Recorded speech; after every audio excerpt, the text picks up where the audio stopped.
കൂട്ടുകാരെ, രക്ഷിതാക്കളെ, എന്റെ കഥ കേൾക്കാൻ വന്നിരിക്കുന്ന കൂട്ടുകാരെ, ഞാനൊരു കൊച്ചു കഥ പറയാം. തെറ്റുകൾ വന്നാൽ നിങ്ങൾ ക്ഷമിക്കണേ. എന്നാ ഞാൻ പറയട്ടെ.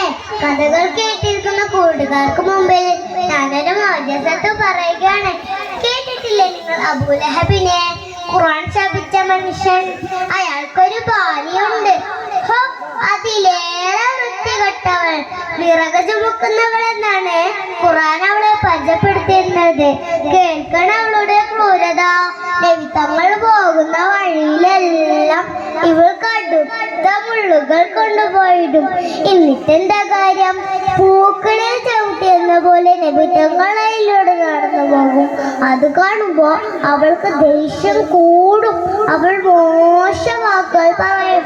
കണ്ടില്ല കേട്ടില്ല എന്ന് പറഞ്ഞ പോലെ നബിതങ്ങളയിലൂടെ നടന്നു പോകും.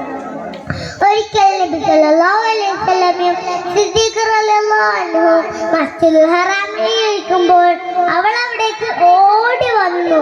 അവളെ കണ്ടപാടെ തന്നെ സിദ്ദീഖ് റളിയല്ലാഹു അൻഹു നബിയോട് പറഞ്ഞു, നബിയേ, അവളുടെ നാവ് മോശമാണ് നബിയേ, അങ്ങ് മാറി നിൽക്കണം. നബി ഒന്ന് പുഞ്ചിരിച്ചു.